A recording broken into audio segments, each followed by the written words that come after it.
And welcome back. We have some housekeeping things to take care of. First of all, before we get started, Marcy, you want to come up here for a second? Coming soon at Biblical Lifestyle Center, we're discussing this and planning this, whatever. Most of you know that Marcy has been teaching the alphabet at Church on a Rock, and it's one of the Sunday school classes up there, and they've graciously opened up the class for Hebraic teachings, and she's been doing a lot of that faithfully for what, a year, 2 years? 3 years. But that's going to come to an end fairly soon. It's done. It's done. It's over. It already has come to an We've end. wrapped it up for the summer. And so what Marcy has offered to do, and we're graciously glad to have that happen, is that she's talking about doing an alphabet course here. Exactly. And what we're discussing is time and location and place and who would be interested in participating in this. There will be some people maybe from our fellowship over there that have been in part of the Sunday school class might come as well. But nevertheless, of those here. So Marcy, I'm gonna let you talk to them about what you're thinking about doing and put it any way you want to, and let's get everybody involved. Thank you for your support. This is my home base for everything that I do. It's where I hear from God on Shabbat. My takeaway for years has been the wisdom, the source of wisdom that comes from the people that God has planted here. And I'm so grateful and appreciative for that. So thank you. But it has been on my heart since about January, the beginning of the year, that this would be taught again. And I've not known any logistics. I haven't known the who, what, when, where, or whys, but I just know that is something that I believe that the Lord would have me do. And because in teaching that, I grew so much, just one letter at a time, one letter showing Messiah and teaching of who he was, and the letters used to form the words that he spoke everything into existence. It just set me on a real course of ascension in my walk and in my just knowing him more deeply and more richly. So I want to teach it again. I want to make it available to anyone that would like to attend or show any interest, but I do want to make it at a time and a location that would accommodate, who would be able to come. My first thought was maybe incorporating it into a Shabbat, and maybe having it from 9 in the morning until 10, until this Torah study starts. I don't know if that would be too early. I know that whatever the Lord decides that we do is probably not going to accommodate everybody. But if you are interested in a class on the alphabet, please just hook me up after the class today and say, yeah, I'd like to do it. And even just tell me when is good for you. We're thinking having it in here where there's table and chairs. We could also have it over in the smaller sanctuary. But if we do it during that time, Bill is doing a recording over there as well. So I would not want to interfere with that.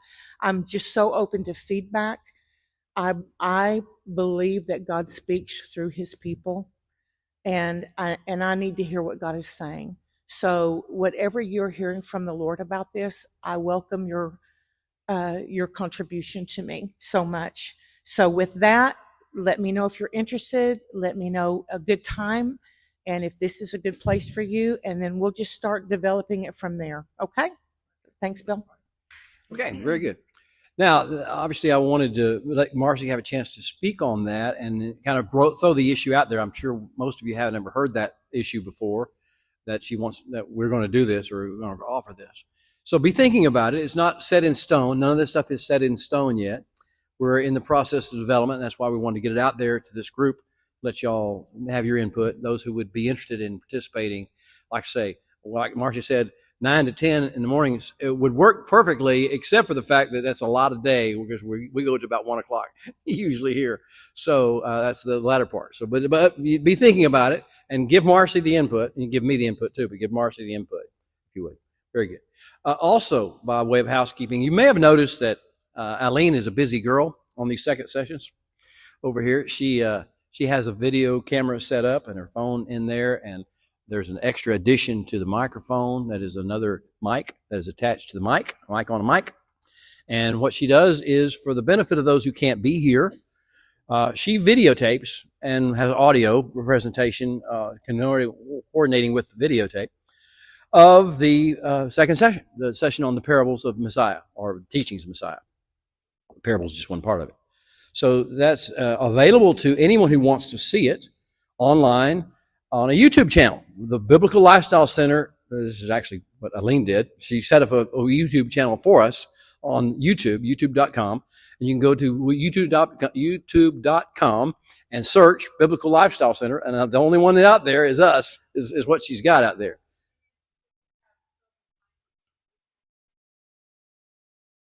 Right. And she does have a link. It's easy to get to, but like I say, if you don't have the link, even if you don't have the link, you should be able to find it just by going online to youtube.com and searching Biblical Lifestyle Center. And it should be the only thing that comes up. I don't know that, but I would expect that to be the case. Now, I have my YouTube channel, or the Rabbi's Son synonym that I use. It has its own, but that's different than the Biblical Lifestyle Center. So you can see that as well. I encourage you to go look. As you know, I do the videos 2 every morning before we come over here. So I've already taught twice before I get over here the first time. So, but y'all welcome to go see that. It's also on Facebook. It's on YouTube. Anyway, not trying to sell that. It's not for sale. Just that's out there. So, did I say what I need to say? Okay. I was trying to think if I did what Eileen had mentioned she needed to do. Thank you for doing that. She worked hard to do that. She really is good at this, what she does. Okay, let's talk about the Messiah, one of my favorite subjects in the entire world. And I know it's one of yours too. And it's so good this year to be able to incorporate the Messianic studies, the rediscovering Messiah. That's what I call this, rediscovering the Messiah. Meeting him again, fresh and anew, through Hebrew eyes, through eyes of redemption of mankind and restoration of creation expectation. Having a Hebraic expectation that God is really moving in the world. God really has a plan and a structure and a strategy, and we all get to be part of it and come with that excitement and enthusiasm. And the key point, the center point, the point man of the Messianic kingdom is the Messiah himself. And so we're going to get to know him, trying to get to know him the way he really is. We've come a long way. This is the 35th installment. So we've been doing this for 34 weeks. This is the 35th. So we correspond each week to the Parsha of the week. So this is the portion of the teaching about Messiah that corresponds to Parsha Naso. Numbers 4:21 through 7:89. Now, Naso, Messiah. We always begin our sessions with this prayer, so join me if you would. This is our prayer for this session. Father, the hour has come. Glorify your Son, that your Son may also glorify you. And as he taught us to pray in the upper room and prayed himself, now we pray as well. May we all be made one, united in him and his persona. And may the love with which you loved him be also in us. And may you be seen and known through us, even as you are seen and known through him. Amen. Okay. Now, we are talking about part of the teachings of Messiah that he did in parables. He was so gracious, and the calling of his disciples to have these sessions with them when he was plain spoken. To his closest disciples, he spoke plainly. But here's the deal with that. To whom is given much, much is required. It would be a total disservice to people who were not prepared for this and who were not willing to be accountable to this for him to give the same level of specificity to the multitudes. So he had another strategy, another way of dealing with the multitudes. Yeshua taught the multitudes in parables. Mashalim in Hebrew, the idea of a story that has in it a trigger to the spirit within you that awakens something spiritual within you that you can't really process completely through your mind. You can't really come up with words that define it in some sort of theological terms, but you know it when you've touched it. And so his message about to the disciples was the message of the kingdom of heaven is at hand. Prepare yourself. Make teshuvah, for the kingdom of heaven is at hand. It's the same basic message, underlying message to the multitudes, but the methodology is a little different. The methodology he uses for the multitudes, so that he doesn't put upon them the condemnation of not being ready to be accountable, he speaks to them in parables. Therefore, they only know how to respond to parables. And it's a matter of his grace and his goodness that he does this, not a matter of some condemnation that they're not capable or not good enough to hear the messages. So he's been giving us parable after parable after parable. It started with the last message of the Sermon on the Mount. The last message of the Sermon on the Mount was a parable. He said, now a man built his house. A wise man built his house upon a rock. A parable, a story that, and he said, the man built his house upon a rock, and the rain descended and the floods came and the winds blew and beat against the house, and it stood because it was founded upon a strong foundation of the rock. But a foolish man, second part of the parable, but the contrast is the foolish man. The foolish man who does not hear these words that I speak to him and put them into practice. This is the accountability factor. Who does not put them into practice, then he's like unto a foolish man who built his house, but he built his house upon the sand. And the rains came and the floods fell and the wind blew and it beat against the house and the house collapsed because it was built upon the sand and had no foundation. This little parable, that's how he made the segue from his teaching of the disciples in his straight on legitimate fashion of blessed are these and blessed are those and blessed are so-and-so, and seek ye first the kingdom of heaven, and all the other things he said. Don't cast your pearls before swine, and all the things he said in the Sermon on the Mount. He segued that into the parable section by a parable. And now he's teaching, and we've been going through this for 3 weeks now, about the different parables he began to teach. The last time we were together, 2 weeks ago, we talked about the parable of the leaven. A little leaven. A woman was kneading bread, and she put a little leaven in the dough. She kneaded it into the dough. 3 measures of the grain. She measured a little lump of leaven, and behold, it leavened the whole lump. It's a parable. That's the way the kingdom of heaven is like that. The kingdom of heaven, you don't think it's very much happening, but it is. Unseen to you, there's a living force at work in you. And if you give it time, it will work its way in. That's why Yeshua's fine with doing parables. Because he knows if he gets a little bit of the kingdom in there, it's going to work its way, it's going to do what it does, it's going to turn and leaven the whole lump. So he had that parable and some others last week. The pearl of great price. We talked about the pearl. Talk about the oyster and the pearl and the idea of why in the world are we digging around in the bottom of the sea among unclean creatures and pulling out, why are we seeking pearls in the first place? What's so valuable about a pearl?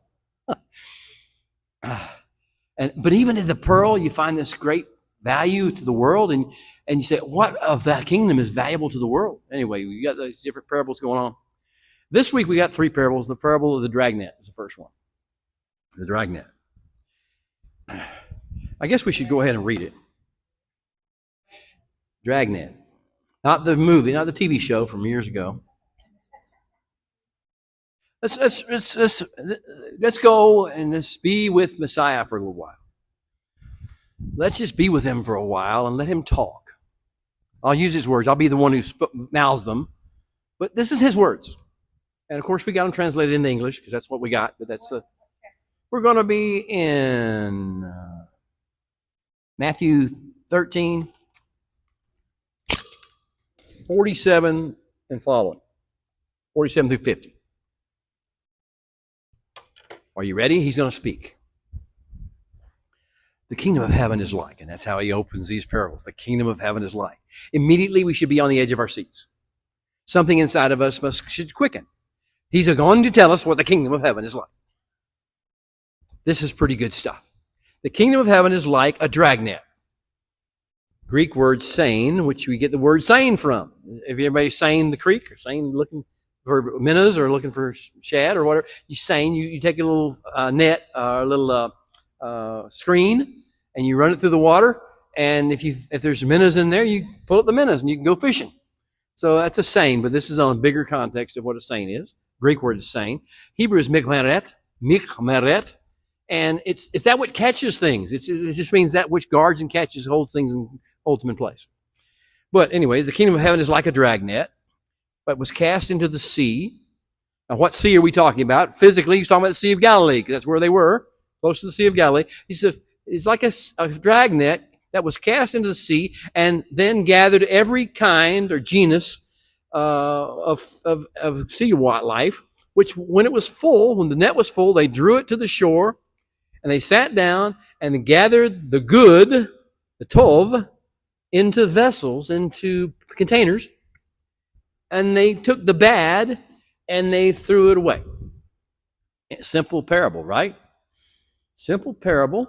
He says, picture yourself out of the water, and there's two boats. This is the way it worked. Two big commercial fishing boats out there. Peter and John and Andrew in one boat, and James and John in the other boat. And they're working together in tandem, trying to get as much fish as they can. So they put this great big dragnet between them. And a dragnet is a huge, sometimes 100 feet long, and as wide as they can make it and still carry it. It has to have, at the top, it has to have buoys, cork or wood, that some of them will float at the top of it, along the top, woven into the net. And at the bottom, it has to have stones or something heavy to weigh it down. So what happens when you put it in the water is the top part floats, and the bottom part sinks and covers the whole area, and it comes straight. It comes down tight. And then as the boats begin to move forward in the water, the net moves with them. And whatever's in the water between the two boats is going to get caught up in the net. And when they get to the place where they've taken all they want to take, or they can take, or they just think it's time, they begin to pull up the net by the bottom strand, by where the stones are. And as they do so, it collapses the net and captures whatever is in between the water, the boats, whatever water or fish life it may be. Now, that sounds all well and good until you realize these are Jewish fishermen. And they have a Jewish market. And there's more than Jewish fish in the water. And so what they come out and they pull that thing tight, and they get this big basket, they haul it onto the deck, and they realize, oh my gosh, half of these are catfish or sharks, or no, sharks freshwater, so it's not sharks. Half of these are unclean creatures, and some of them are. Anybody ever caught a gar? You don't really want to catch one. Okay, so what about turtles? You know, Kurt, you can't eat turtles either, so you can't sell turtles if you're a Jewish fisherman. So you're going to pull out all these things that just don't belong in your market. So you pull out turtles and snakes and eels and unclean fish of all varieties come in there, as well as you got your mullets and you got your tilapia and you got your sardines, and you got things that are actually you can actually eat. And now, but when you pull it up and you put it down on the deck, or you take it to the shore and you dump it out, it's like, hey, bae. And it's like, I don't want to go through all those things.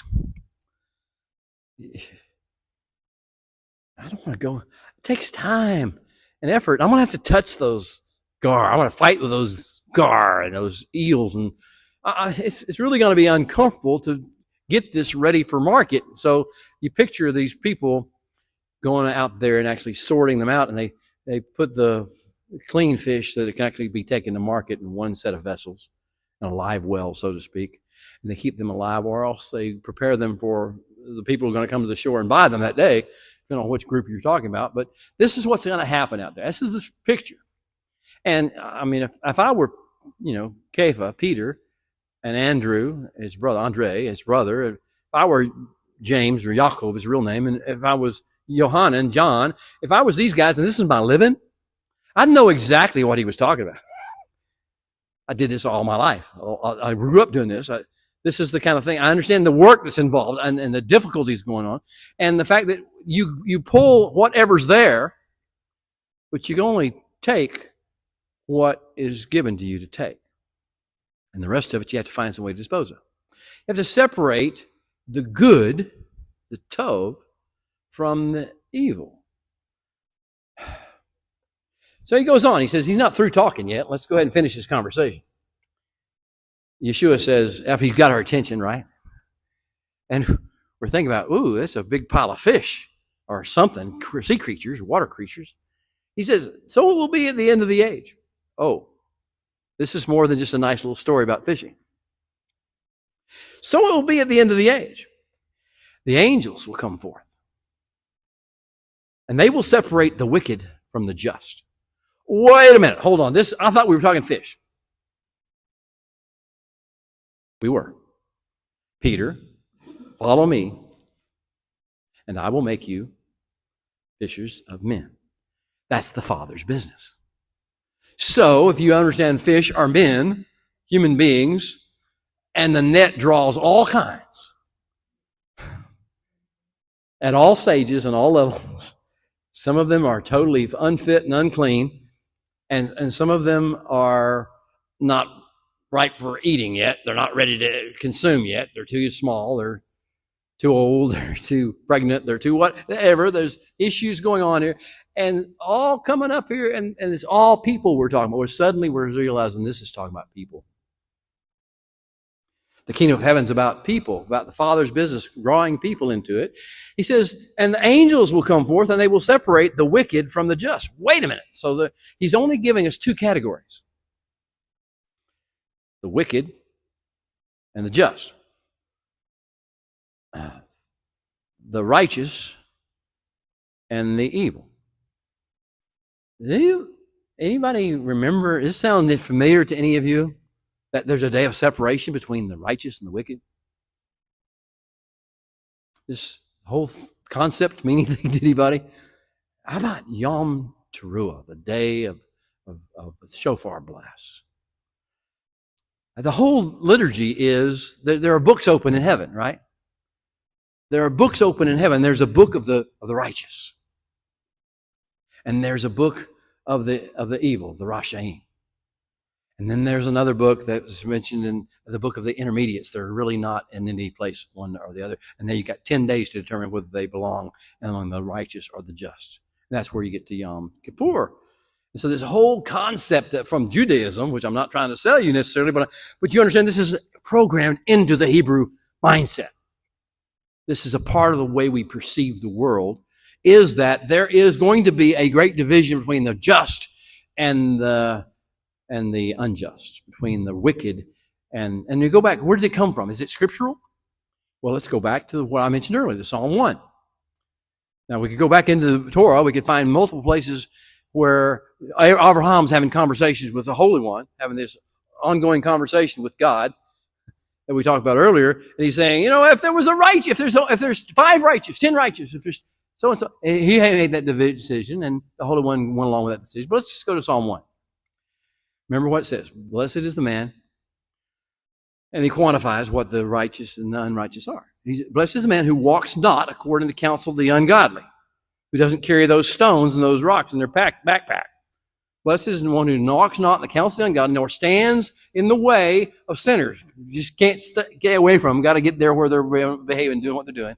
Got to see what he's missing. Who sits in the seat of the scornful, who sits there and wants to condemn them, accuse them, as opposed to dealing with them in some legitimate way. Blessed is the man who walks not in the counsel of the ungodly, nor stands in the way of sinners, nor sits in the seat of the scornful, but his delight is in the Torah. Okay, so now we're getting the issue. The Torah of the Holy One is going to be the key factor in determining whether you're going on the righteous or the evil, unrighteous. It says, so in his Torah, he delights and he meditates day and night, and that makes him like a tree planted by the rivers of living water, which brings forth its fruit, and it's by your fruit you shall know them. Yeshua taught that a few weeks ago. We talked about that process. Brings forth this fruit in its season. His leaf also shall not wither, and whatever he does shall prosper. But the wicked, here's the other group but the wicked, the ones who don't do that, are not so. They are like the chaff which the wind drives away. It's wicked like Rosh Hamas. Yeah, the word in Hebrew is Rasha'im, is plural. Rasha is a singular. And it's from Ra, the idea of Ra, evil in English. What it means is totally self-obsessed, independent of God, self-obsessed.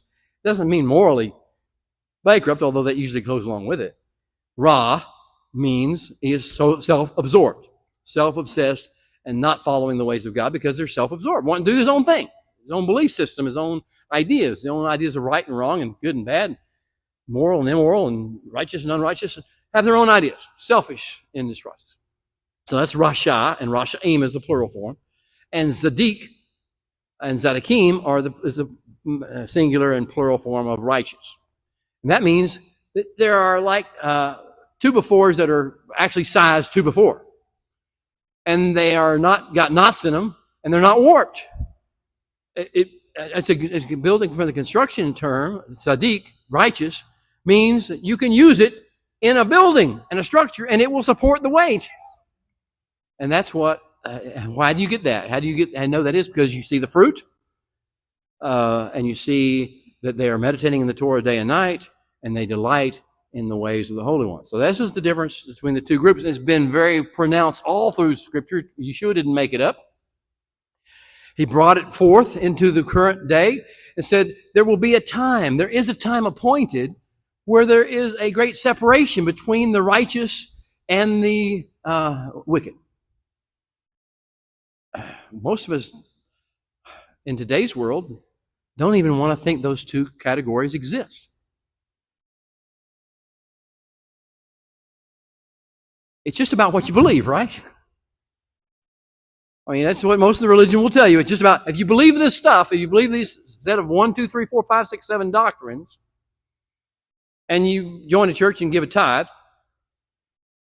or you get baptized, if some of them believe you got to be baptized, and some of them believe you got to be baptized with full immersion, and some believe you got to speak in tongues, and some believe you got to raise your hands when you worship, and different things that categories they put in there to define it, but it has nothing to do with actual behavior that you do in vis-a-vis the Torah. When that's the one thing God said that's what this is all about. This is all about how you relate to the Torah. And people are determined, and the judgment will be, the decision between the two groups will be based on that factor. So the kingdom of heaven is like, wait a minute, there is an accountability. It's not just, oh wow, the kingdom of heaven. The Emerald City. We're off to see the wizard. I think that's a lot of modern religion is we're off to see the wizard. We're going to be raptured out of here, or we're going to, when we die, we're going to all lift up and go to heaven, and we're off to see the wizard, the wonderful Wizard of Oz. Because of the wonderful things he does. And that's half of religion right now. But what the Holy One's saying here, what Yeshua is saying here is, no, there's a day of accountability. And that accountability will be enforced by angels. And human beings, it's not your business to decide who goes where. But I have my forces that are designed to do that at a given time. So the kingdom of heaven doesn't just come with blessing, it comes with accountability. Are you feeling it yet? And you know it's true. You know deep inside your knower when you hear that this day of accountability is there, you know it's true. No matter what you've been taught, no matter how many times you've repeated the phrases, the catchphrases of modern religion, you know darn well that what he said is true. That there will be a day of accountability. And in that day, the decision will be made. Now, will there be a 10-day period of, I don't know, but that's what Judaism has incorporated, this 10-day period of, then the intermediates can choose which way you can, teshuvah and tefillah, and teshuvah, tefillah, what's the next one? And tzedakah. You can reverse the evil decree. You can ameliorate the evil decree. I don't know whether that's going to happen or not, but I know this, there will be a day of accountability. Now, as you enter into kingdom activities, that sense of accountability needs to be part of our consciousness. That's what he's really trying to tell everybody, right? Have a sense of accountability. Whatever to much those who are given much, much will be required. And, whenever we get down into Paul's writings and we get into the book of Revelation, and every man will give an account for the deeds that he has done in the flesh. What about the beliefs that we believed in our hearts? That's not what he said. That's not what he said. He said it will be according to the deeds that you did in the flesh. That's how you will be, the accountability will be entered in. That's not Old Testament. That's New Testament. That's not some preacher or some evangelist. That's the Messiah himself and his main disciples telling us that it's going to be based upon what you do with the Torah in the flesh. There's accountability. So I started this whole portion with let's go fishing, but sometimes you don't want to know what you're going to catch. Now, sometimes we look at ourselves and say, which one am I? Right? Do I fit into the right? I'm not supposed to judge anybody else. That's the other thing the world tells you to do. Judge them. And he said, that's the one thing you can't do. The only thing you can do is figure out where you are right now and make sure you're on the right side. You're on the righteous side, the Zaddik side, as opposed to the other side. So this idea of the kingdom is we're coming with accountability. We know zero doctrines. Now, this is not about teaching about eschatology. Now, I understand there's a level of accountability to it, but the eschatology factor is, because he's going to say, well, let's see, does he keep on going? Yeah. I think it's going to come later. No.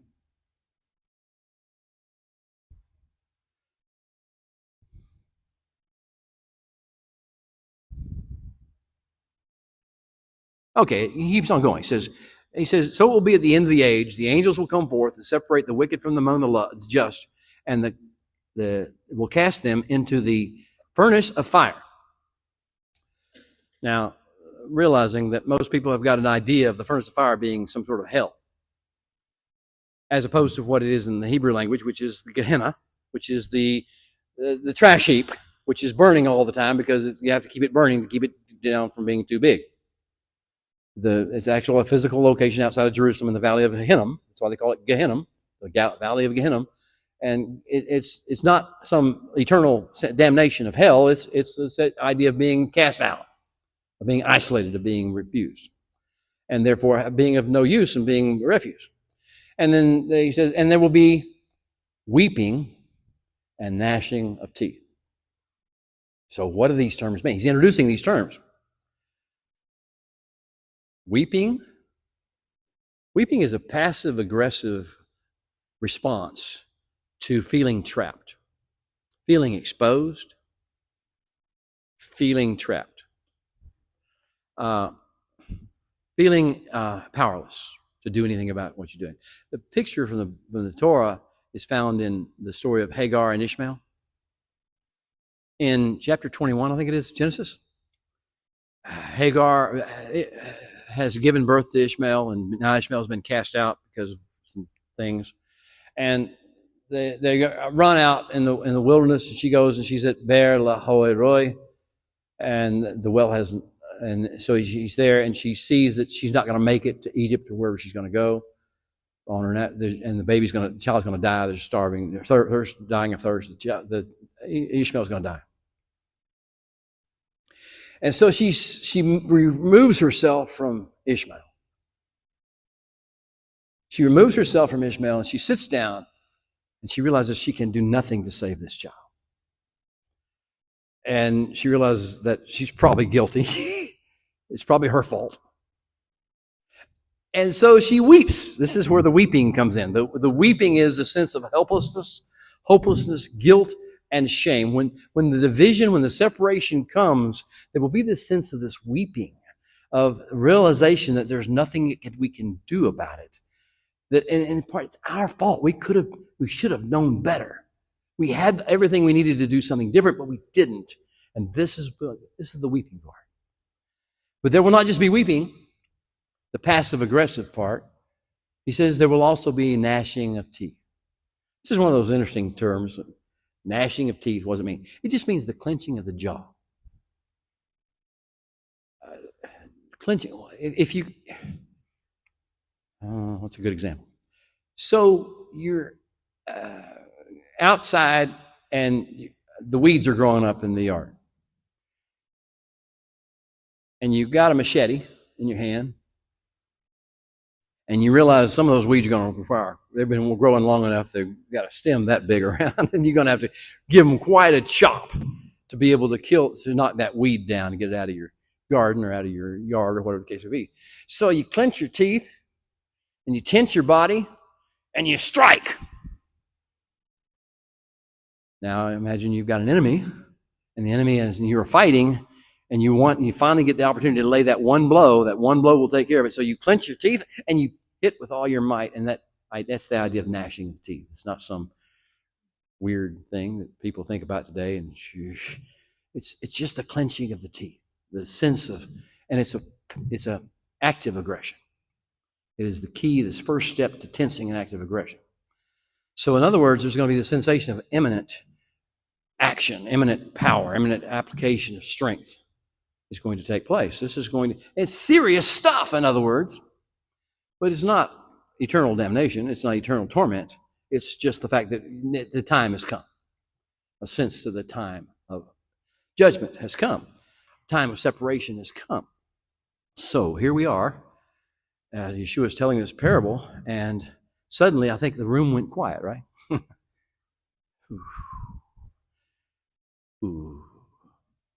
Because we thought the kingdom was Yeshua's going to come in on a white horse.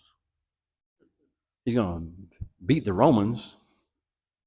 He's going to put them in prison or kill them all. And suddenly we're going to have another kingdom like David's kingdom upon the earth in our day, in our life. And we're going to be like the proletariat after the revolution in Russia. We're going to be able to inflict our will against the Romans who did all this stuff to us. And we thought the kingdom of heaven was going to come as a natural kingdom the way kingdoms of this earth come. And he just told us, no, this is a very serious thing. It's wonderful, it's beautiful, but it's also got its very serious part.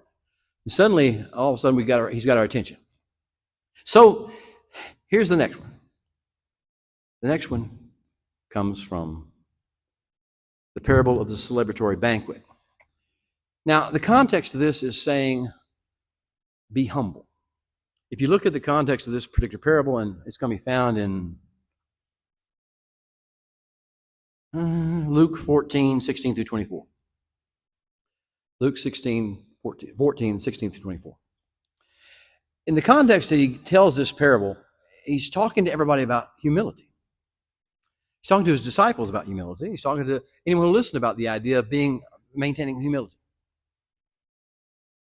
There are many things that the modern forms of religion are missing. This one is a big one. Just look at the practitioners of religion that you see on social media. The one thing they ain't got, none of, is humility. They're arrogant. We can all get that way.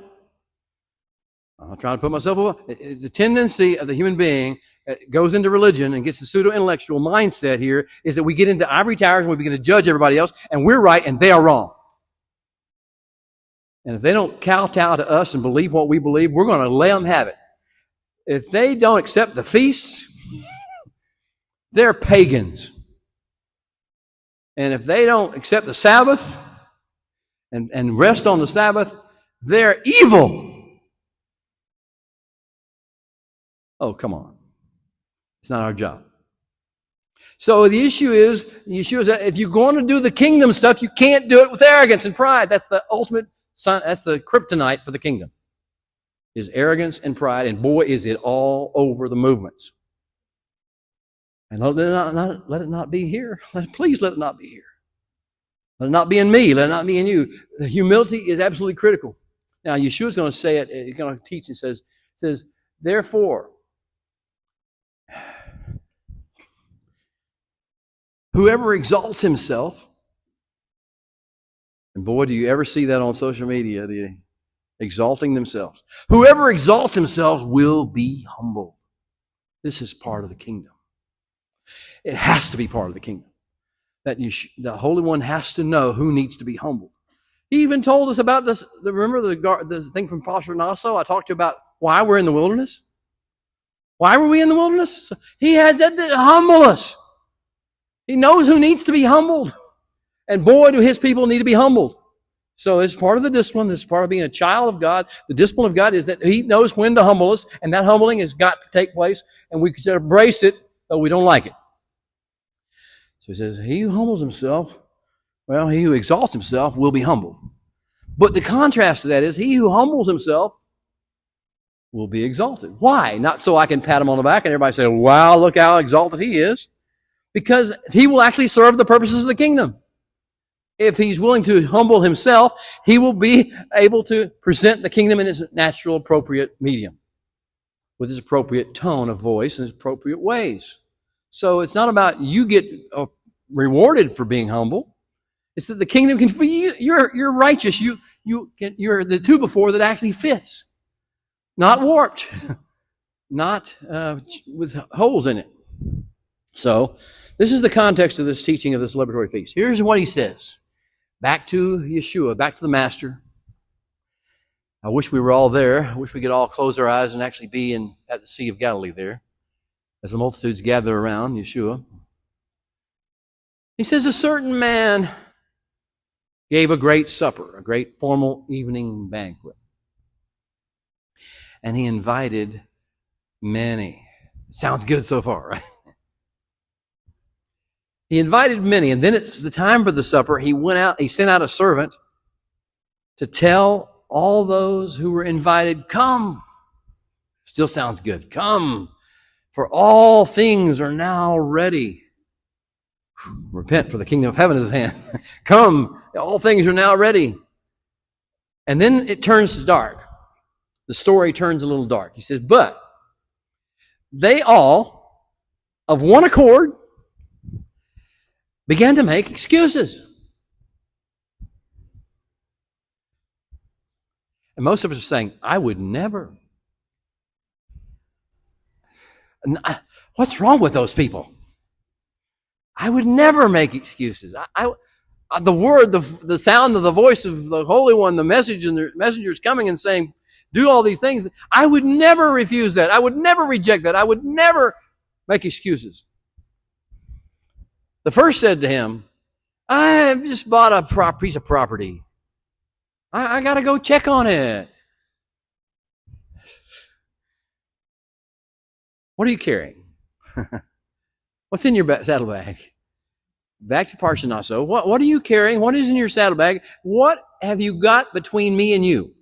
What is between your face and my face, God would say to us. That piece of property is between me and you. So he says, please excuse me.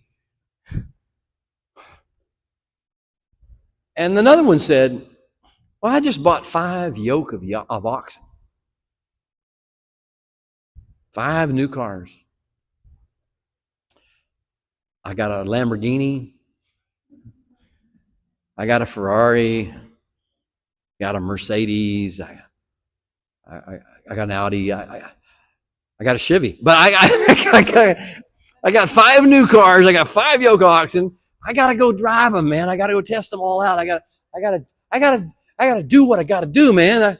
It's not convenient right now. Doesn't really fit into my schedule to come to your banquet. And we say, we would never do that. Nobody in this room, nobody we know who loves God, who's actually been touched by, forgiven much and healed much and restored much. No, we wouldn't do that. But he did. And another one said, I just got married, man. I'm a new husband and wife. We got marriage going on. Even the Torah gives us an excuse. We got all sorts of reasons. We're first year married. We shouldn't have to go do this. Just count me out. Well, so the servant came and reported these things to his master, Yeshua said. And the master of his house became agitated, angry, it says in the King James. He said to his servant, well, then go out quickly into the streets, into the lanes of the city, the alleyways, and bring here the poor and the maimed and the lame and the blind, and the ones you don't want around you, and the ones you think you're better than. Bring them all and bring them to the place. And the servant did, and he said, Master, it has been done as you instructed. But still, there's more room. Big net. Big drag net. So he says, Master said to the servant, go out into the highways and the hedges now and compel everyone, like the net draws everything whether it wants to or not, and compel those you find there to come in, that my house may be filled. And I say to you that none of those men who were invited will taste of my supper. Now that's a tragedy, right? Invited. First ones on the list. Close friends. Known, trusted, and this gets dark in a hurry, right? Just because we had 5 yoke of oxen we wanted to test out and a piece of property and we didn't have time. We could have taken our new wife, but we decided, no, we just wanted to do our own thing. It's like, do you understand letting things get between you and God? And even if you know all the right stuff and have all the right history and the right lineage and the right pedigree and everything else, and you still don't want to do the will of the Holy One and respond to his invitation, that's a sad commentary. None of those who were invited, who should be here, are going to have a taste, a morsel off of this table. Now, this is why, except your righteousness exceed that of the scribes and the Pharisees. This is part of the Sermon on the Mount that he taught the disciples. Except your righteousness exceed that of the Pharisees, you will by no wise enter the kingdom of heaven. But they know this. And he said to them at a different time, don't you not know that the kingdom of heaven is in you? But you're not activating it. You're not implementing it. You're not engaging with it. It's in you. You should be the first ones on this bandwagon. First ones to come, and yet here you are. Well, here we are in the Hebrew Roots movement, or whatever you want to call this thing, or this group of people who are Torah movement, and we should be the first ones jumping on this occasion and on the bandwagon and doing the things that the Holy One. And yet, we want to argue over the name we use. And we want to argue over the date we start the calendar and the feasts and the festivals. And whether the Sabbath runs from sundown to sunset or whether it runs from morning light to morning evening. Are we serious about this? Do we have a clue what we're talking about, what we're thinking about? We want to judge other people and nations as being pagan? Well, of course they're pagan. That's why we're here. Because they need another example. All they're going to see is pagan, unless somebody shows them a better example, a better model, a model of more excellent things, a model of the king's way. So us judging them as pagan is stupid on our part. It's insulting on our part. It's exalting ourselves. Of course they're pagan. That's why we're sent. That's why Yeshua came, because they are. Now, this idea of the kingdom is hitting us a little harder than some of the other parables that we've been reading. He's getting pretty serious, and he hadn't got the end of it yet. We got another parable. I should say there's no reference to weeping and gnashing of teeth, at least on that one. But the next one there is. We're going to get back to weeping and gnashing of teeth. Okay, so the parable of the royal wedding banquet. Matthew 21, 12 and follow. Okay. Let's get into it. The kingdom of heaven is like Yeshua is teaching again. The master storyteller is telling his stories. the one who is the object of our desire and our delight is speaking. Did you find it? 21, Matthew 21, 1 through 17. 22, 1 through 17. Sorry, 22, 1 through 17. I don't know what I said, but the kingdom of heaven is like, he says.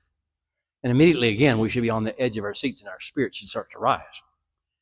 The kingdom of heaven is like a certain king who arranged a marriage for his son. Now, who doesn't like a wedding? A marriage. I mean, it's something exciting. The Hebrew heart just leaps inside when we think about a wedding. The kingdom of heaven is like a certain king who arranged a marriage for his son. And he sent out his servants to call those who were invited to the wedding. Now, this is not like the benevolence feast that did a minute ago, the banquet. This is the royal wedding feast. This is kind of a big deal. This isn't just a king wants to have a party and invite all the people and have a conversation. This is the king's son is going to get married. This is our future king. So he sent out his servants to call those who were invited to the wedding. And they were not willing to come. Where have we heard this story before? But even on this, they're not willing to come. Again, he sent out other servants saying, this is step 2. He sent other servants saying to the same people, I'm going to give you one more chance. I want you there. I really want you there. I give you every opportunity. Tell those who are invited, look, I've prepared the dinner. It's all prepared. My oxen and my fatted calves have been killed. And all things are now ready. All you gotta do is just show up.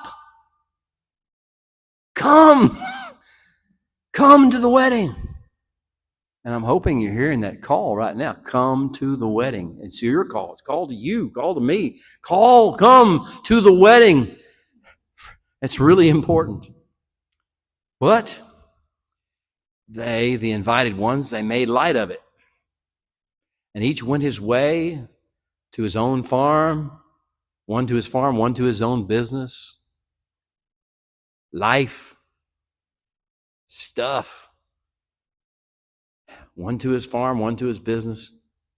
And the rest, this was where it gets darker than dark. Not only did they say, no, I'm too busy. They laid hold of the servants. They grabbed the servants. And they laid hold of the servants, seized the servants, treated them with spitefully, and killed them. Okay, this turned really dark in a hurry.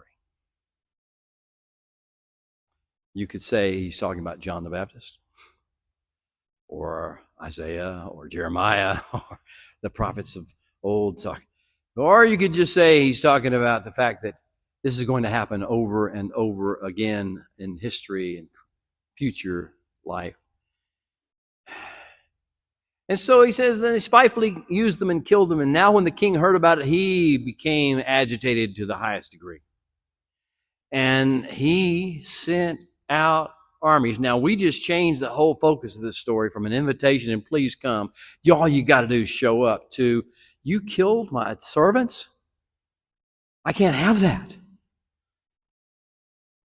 The kingdom cannot have that. You can't be killing the servants of the king. That's sort of inconsistent with the kingdom. So he sends out an army and he burned up their city. Now, nobody preaches this on Sunday morning. I don't either. I wouldn't either. I mean, this is kind of not one of those things you necessarily want to just put out there in the public eye and no, but it's real. It's so real that you feel it down inside. Now, how many times have I been that? Maybe I didn't kill anybody. Unless you go Hebraically and understand it was me getting angry at them, speaking to them, you fool, racha, saying, getting up in their faces and disagreeing with them because I didn't like the message. Unless you went Hebraically, we had never killed anybody, right?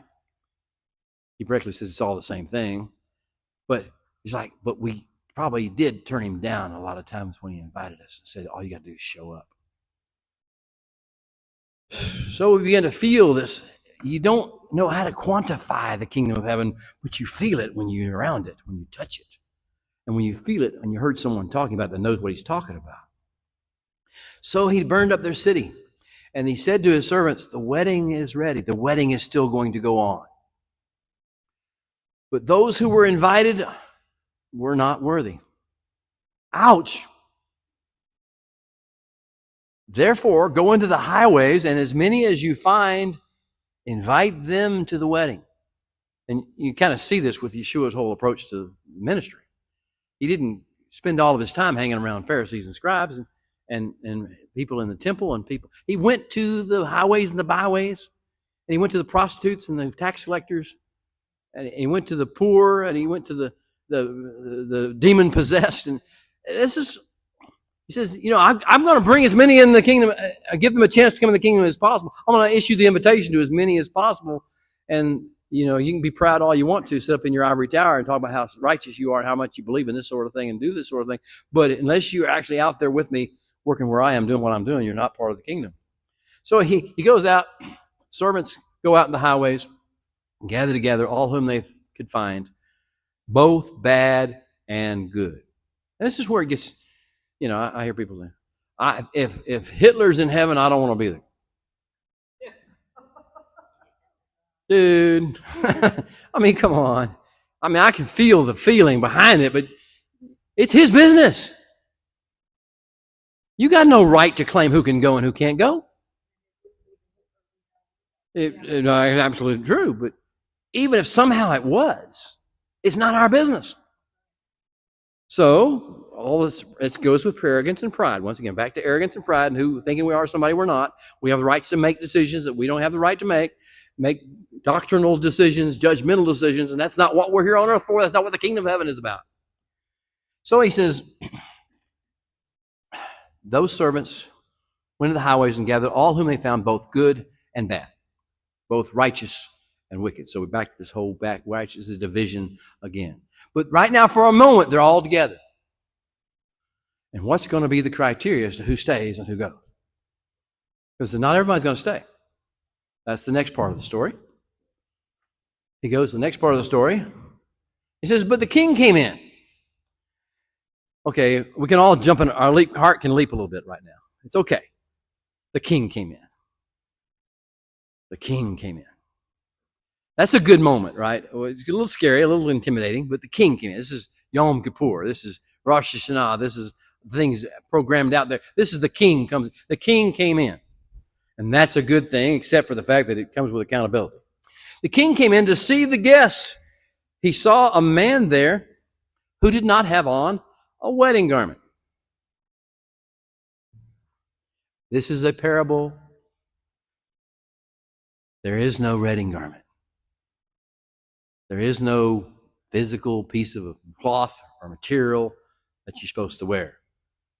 This is a parable. This is a story. And the story and the parable he's telling, there's something that is missing that this person is not wearing. There's some way of differentiating between the two, people who are there for the right purpose and those who don't belong.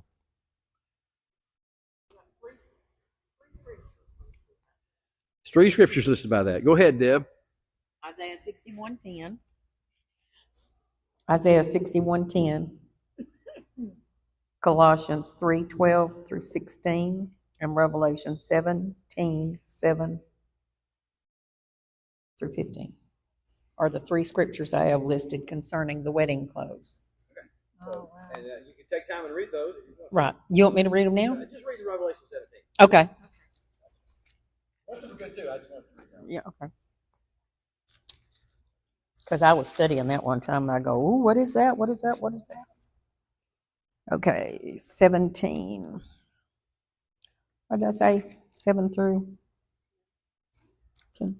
Okay. But the angel said to me, why are you astonished? I will tell you the mystery of the woman and the beast that carries her, which is 7 heads. Have I got that wrong? Yeah, I might need to do that. I think it may be 19. I don't have my glasses on. I think it is 19.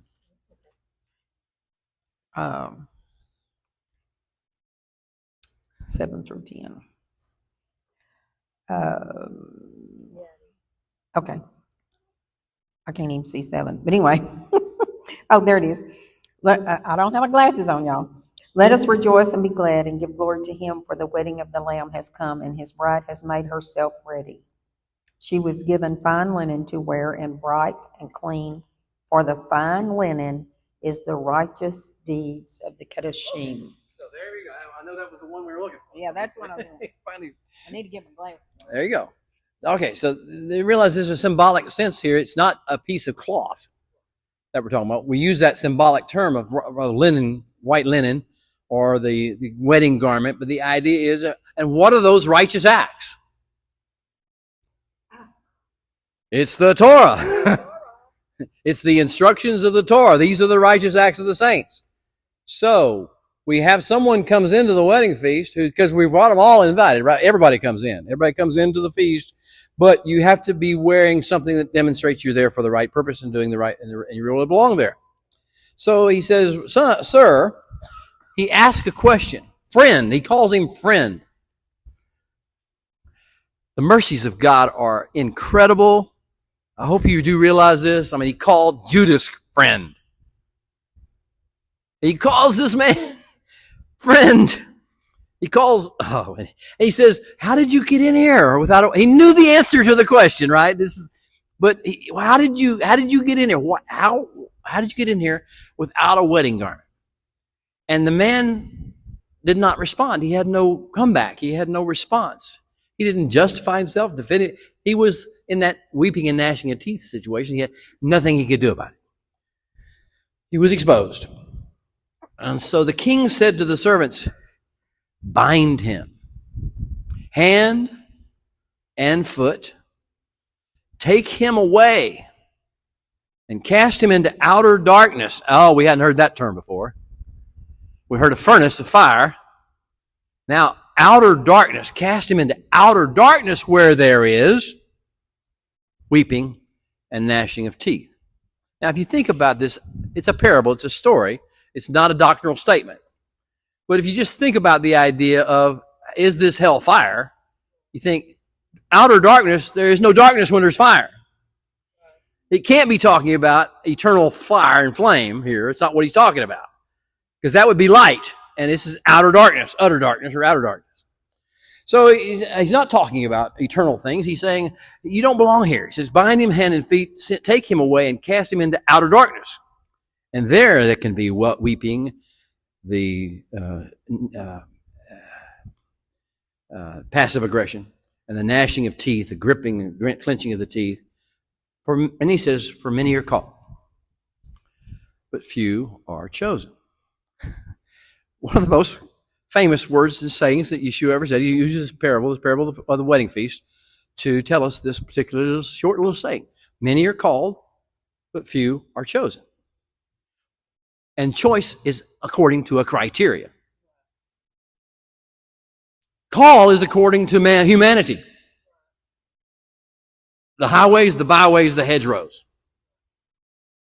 Anyone's welcomed and called. Come to the feast. But the chosenness comes according to a criteria. In this ancient story of the wedding feast, in a royal wedding, you come and they give you a garment. You don't have to make it yourself. You don't have to go out and buy it. The king prepares for the wedding, however many places he's got to sit. He provides some part of a garment that goes with the theme of the wedding and honors his son. And something you can take home with you, and this is be your mark that you were attending at the wedding. And so it's not something hard to have the right wedding. You're given the wedding garment when you come in. You're given the righteousness. You're given the fine linen of the saints. You're given these things, and he says, you just had to put it on. But he did. And so he says, there will be weeping in that, for many are called, but few are chosen. Are we ready? We've all been called. Everyone in this room has been called. Everybody you know has been called. Is still being called. There's not anybody beyond the call. The issue is not who's been called. The issue is now, the kingdom's issue is who will be chosen, who is being chosen, and why are they being chosen? Are we ready to be chosen? We're ready to put on the garment of the kingdom, the evidence. By their fruit you shall know them. the righteous acts of the saints. That's our story on the parable, the three parables today. I will be gone next week. Actually, hopefully, standing on the beach somewhere. We all should meet over Orange Beach in Alabama. Everybody go to Alabama. But this group will still be here. Y'all, sorry, y'all don't get to come. You've been called, but you haven't been chosen.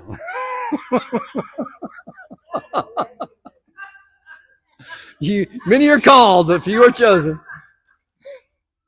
So, I'm sorry. Hey, y'all can go to your own beach later on down the road. But we will have a meeting next week, is what I'm trying to say. And I will probably be finding some place that I can do a little video, and I'll be putting a video online somewhere, I think, unless something doesn't work as far as the technology goes, which sometimes happens when you're not in your usual location.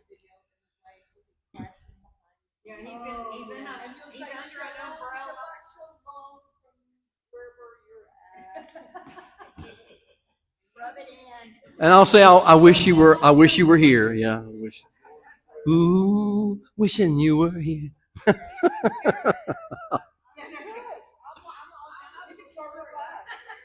Charter the bus. And you guys go out in the highways and the byways and you bring them all in. Yeah. So that's our story for today. But tomorrow, next week, there will be a meeting at 10 o'clock in the meeting hall here, presumably 2 sessions. I have invited a fellow that you may know by the name of Tony Young.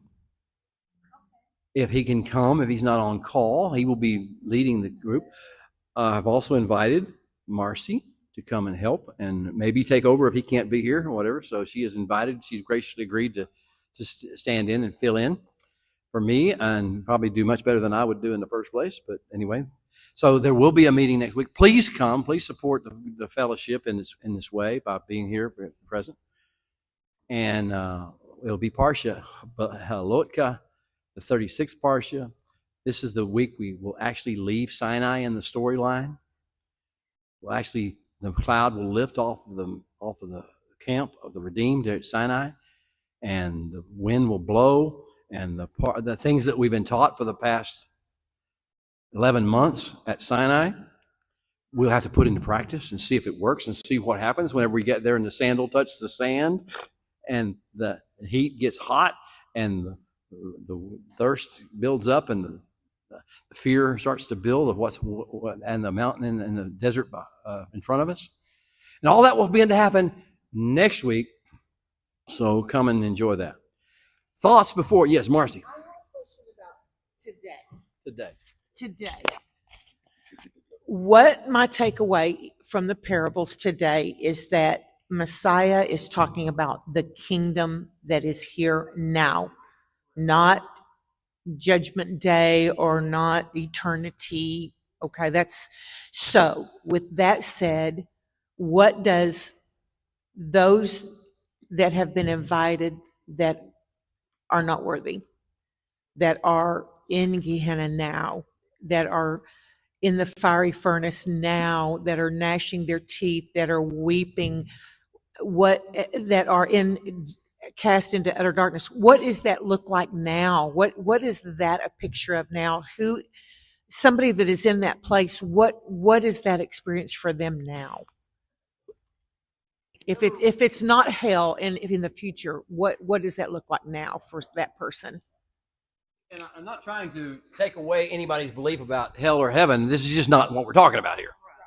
This is not the issue. So we'll get to that another day, another context. But what we are talking about here is, and realizing that according to the Hebrew calendar and the biblical calendar that we have periodical periods of accountability. We have days set aside specifically for accountability. We've talked about some of them. Rosh Hashanah, or the Yom Teruah, the Day of the Trumpets, is a day of accountability. Yom Teruah is an ultimate day of accountability. But so in regard to each of the pilgrimage festivals, Passover, you have to go through and you have to be clean. You have to be pronounced clean before you can come in and do the presentation of the Passover supper. So you have this cleansing, and the part of the cleansing process, you got a 50-day cleansing process there. Well, 7 days and the 50-day cleansing processes to maintain that cleanliness procedure. So The whole calendar is about accountability and about continuing conversation with the Holy One. So as opposed to one event where all this judgment is going to take place, we're always having accountability meetings with the Creator of the universe and with Yeshua, His Messiah. Hopefully we are, right? We're not waiting for a great day. We're getting it done now, day by day by day by day. That's the idea of this accountability that we're dealing with here. Now, there is this sense of being, if you don't have an accountability period, you never feel exposed. Exposure is the key to humility. It's like David in Psalm 139, search me, examine my heart, tell me if there's any untoward way in me. This is a part of the daily activities of the kingdom of heaven and the people in the kingdom of heaven. So, what does it look like? It looks like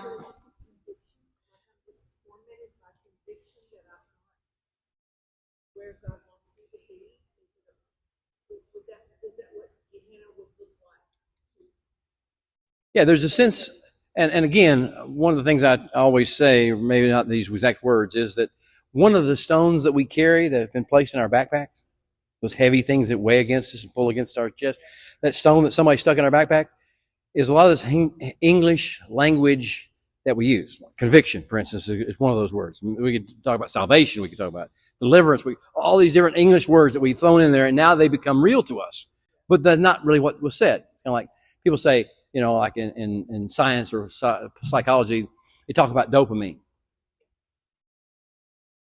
You do realize no one knows if it's really dopamine. It's just some word that somebody came up with. It to describe what happened, what it does. So it is with all these English phrases we read out of the Bible. So conviction is one of those things. What it means is that you are laid open and exposed, and you sense that you are at fault, and you could have done something different, and you need to do something different. And the one thing you do not want to do is be stuck in this condition forever. So you want to make the change, whatever change is necessary, to get back into His graces. So it's a day-by-day part of your daily devotion. And yes, it is partially happens renewed at certain times of the year. Every new moon, every Shabbat. Even as the way you talk about the evening accountability. You know what I talk about, the evening accountability, the evening report. Do not let the sun go down on your anger. This is a daily, we have this accountability. Sun's going down. Am I angry? Do I have anger in my heart? Anything happened? Am I carrying an offense at all? An anger? Every day we have an accountability period. So it's a series of accountabilities. And fortunately, it's the grace of God that it is, rather than one big event. Because there will be one big event somewhere down the road, and there'll be no coming back from that one. But every day now, we have the opportunity to come back by the graces and the mercies of God. And every day we're invited to a banquet in His Word. Absolutely. Isn't that good? Yes. And it's going to be there every day. All right. Thank you guys for coming. Jeremy, thank you guys for coming, y'all. And you're going to have a baby very soon. By the time we see you again, hopefully, we'll have that baby. Amen. Shabbat Shalom. I'll see you all in 2 weeks. But y'all see each other in 1 week. Thank you. Don't worry.